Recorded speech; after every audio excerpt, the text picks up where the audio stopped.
c'est plus à discuter l'importance d'avoir un centre des opérations d'urgence. Je pense que les autres pays sont en train un peu d'imiter l'exemple du Sénégal. Et quand on pose toujours la question, qu'est-ce que vous retenez de votre mise en place? Moi, ce que je dis toujours, c'est nous avons commencé. Je pense que le fait d'avoir commencé a été un élément très important.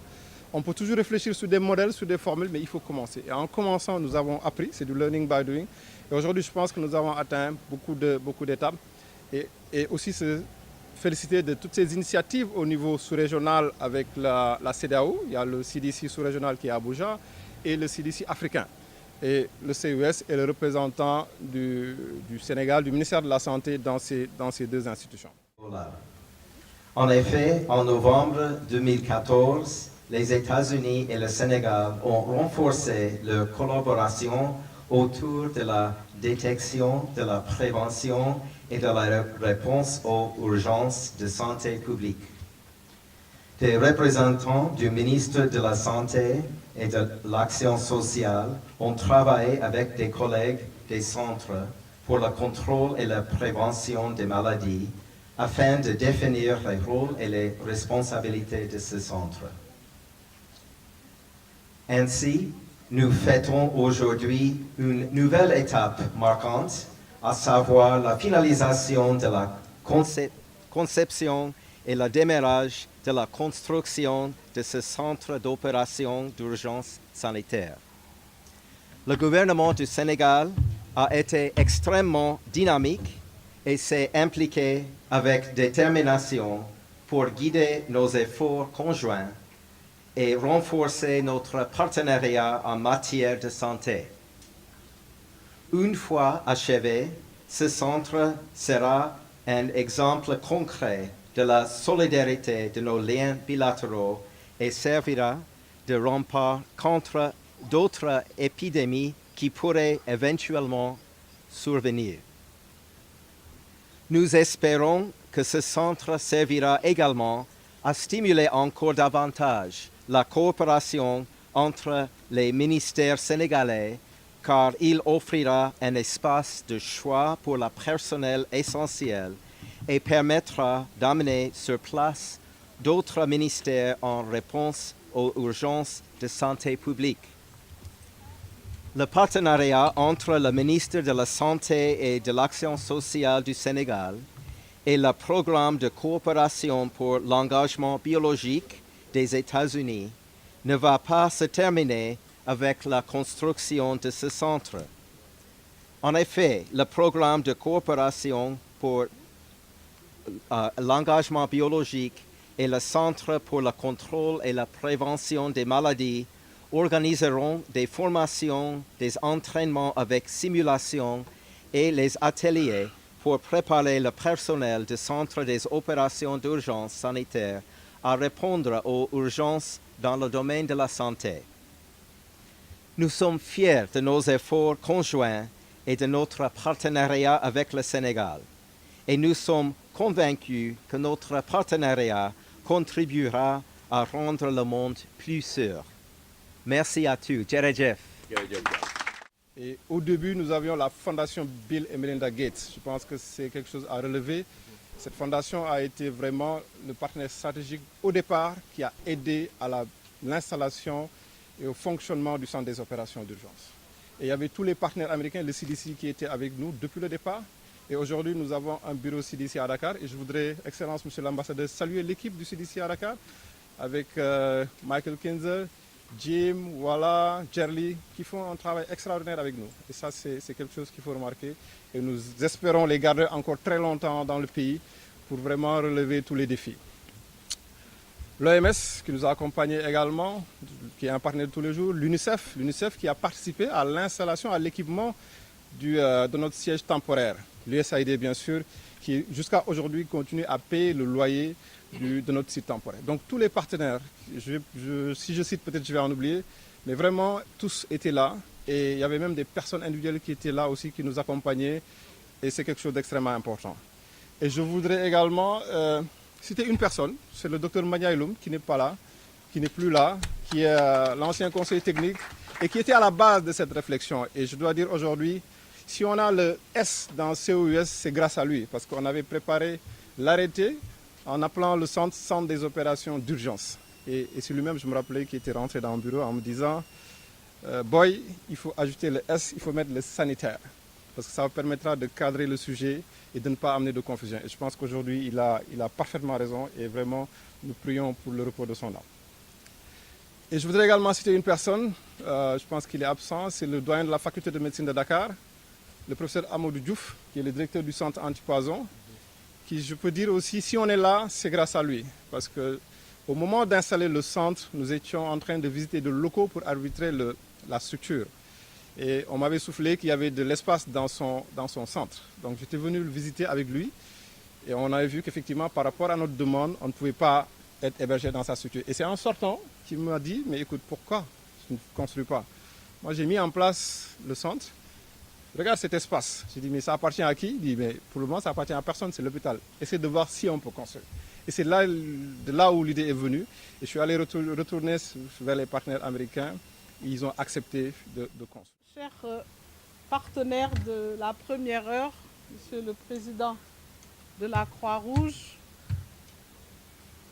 les représentants de Médecins sans frontières, l'OMS et tous les partenaires, la Banque mondiale, l'UNICEF, etc.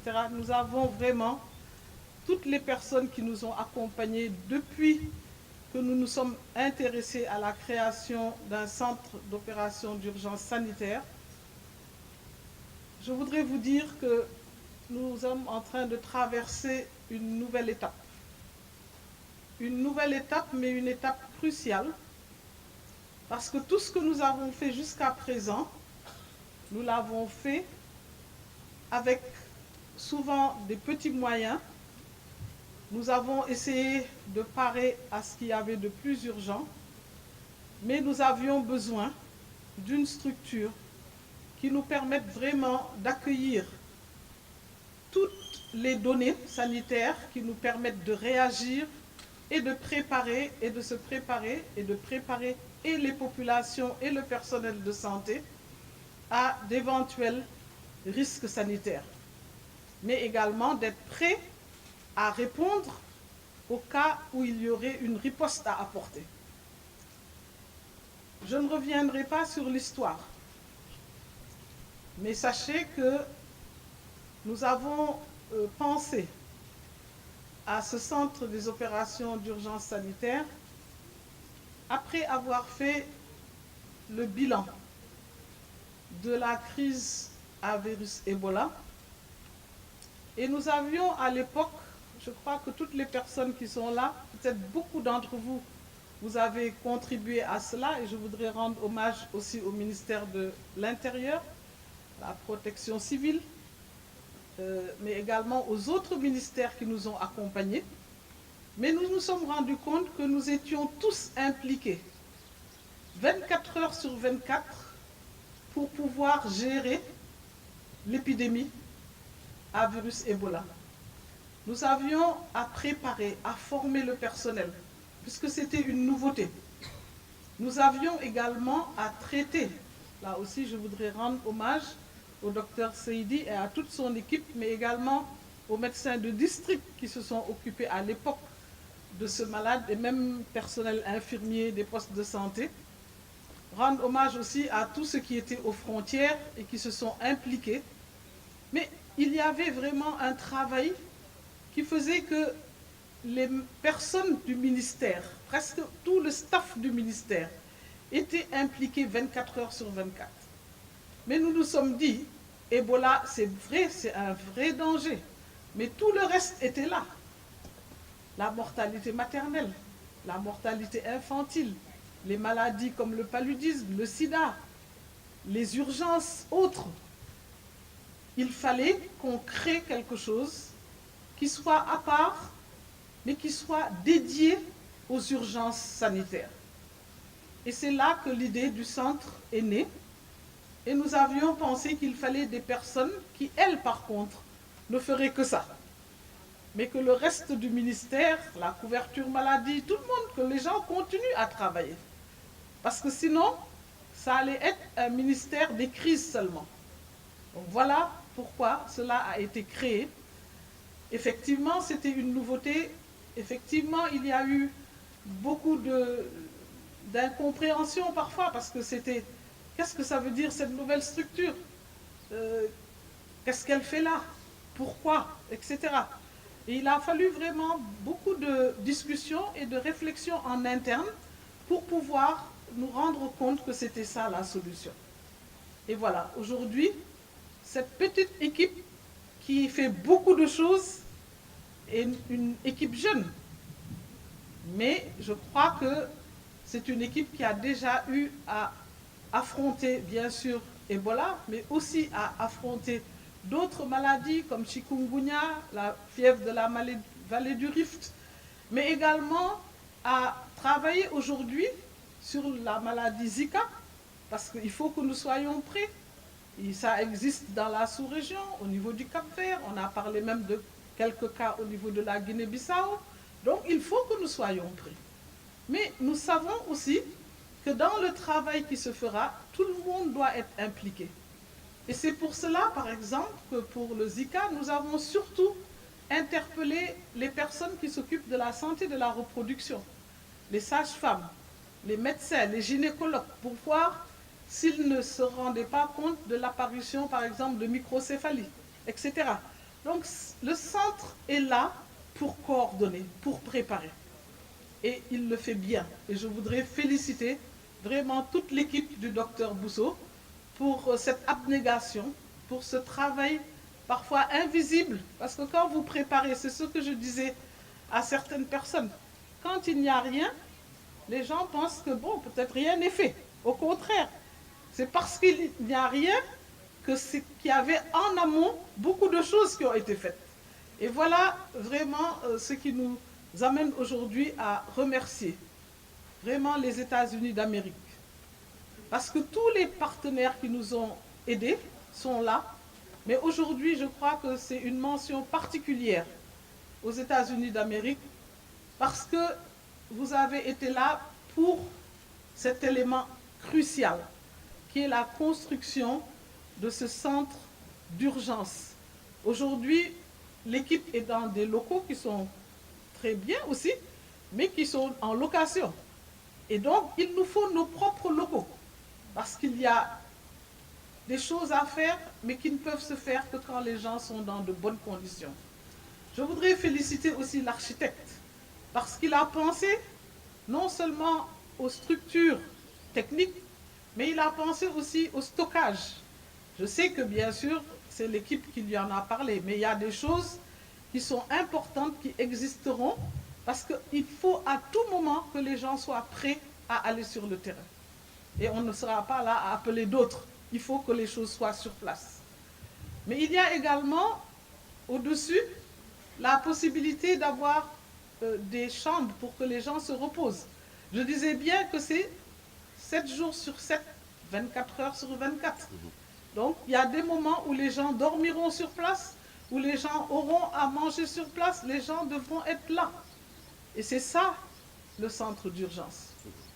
Je voudrais profiter de l'occasion qui m'est offerte pour remercier Monsieur le Premier ministre qui nous accompagne dans tout ce que nous faisons. Remercier Monsieur le Président de la République, son Excellence Macky Sall, qui nous fait confiance et qui nous appuie dans toutes les initiatives que nous prenons. Je crois que cet environnement favorable nous a permis aussi de faire les bons que nous avons faits aujourd'hui.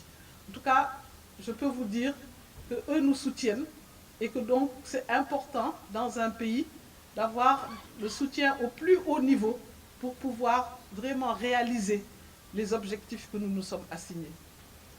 Excellence, on l'a dit, vous êtes dans tellement d'activités au Sénégal. Au plan de la santé aussi, avec l'USAID, nous avons un partenariat vraiment complet. Nous avons fait le bilan récemment de ce partenariat avant d'amorcer les nouvelles phases et on a vu tout le travail qui a été fait avec le soutien de l'USAID. Mais vous-même, vous nous accompagnez personnellement et je crois que votre présence ici montre tout l'intérêt que votre pays porte à la collaboration avec le Sénégal. Je voudrais que vous puissiez être aussi notre interprète au niveau des plus hautes autorités de votre pays et même de Monsieur le Président Obama en lui disant que les Sénégalais voient vraiment concrètement l'appui de votre pays et que c'est vraiment aujourd'hui un appui qui nous permettra de faire face et de bien se préparer. Peut-être que d'ailleurs nous n'aurons pas d'épidémie, nous n'aurons pas de catastrophe, nous n'aurons rien parce que nous nous serons bien préparés. Donc cette équipe-là ne sera pas jugée seulement sur les catastrophes qui vont venir, mais sur comment on a pu prévenir ces catastrophes-là. Donc vraiment, merci de nous permettre d'avoir un lieu idéal pour pouvoir faire ce travail. Vous me permettez aussi, parce que je ne suis pas loin, de jeter un coup d'œil régulièrement et sur le chantier et sur le futur service. Et je sais que le docteur Bousso, qui me connaît bien, sait que j'aurai un œil particulièrement attentif à ce qui sera fait au niveau de cette structure, car c'est pour le Sénégal, c'est pour la sous-région, mais c'est également pour le monde. Parce que quand on règle les problèmes à temps, cela évite aux autres pays dans le monde d'avoir des difficultés. Donc si chaque pays vraiment consolide un centre des opérations d'urgence, même si c'est à la limite du pays, cela est une contribution à ce qu'on appelle la santé globale dans le monde, parce que si les pays eux-mêmes ne sont pas forts, la santé globale du monde est vraiment menacée. Et je vois un grand pas aujourd'hui par rapport à cela.